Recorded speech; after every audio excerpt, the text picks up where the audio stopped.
Binayaran ako para natin ka sa impyerno. Ano ba papunta doon? Ben! Hindi ko alam papunta sa impyerno. Gusto mo? Dahil ko lang papunta sa impyerno. Nagkakamali ka, Lex. Isa lang ang mawawala sa atin. Alam ko at ikaw yun. Tangina ka, Ben! Pagkatapos kita tinulungan sa kulungan, ganito mo lang ang gaganti mo sa akin. Walang hiya ka. Dapat sa iyo mamatay. Oo, Lex. Marami kong utang na loob sa'yo. Matagal na yon. Pero tong tandaan mo, nandito ko pang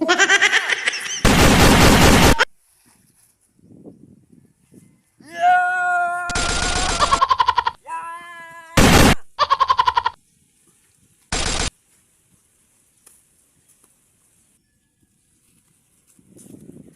Nasabi ko sa'yo, Ben,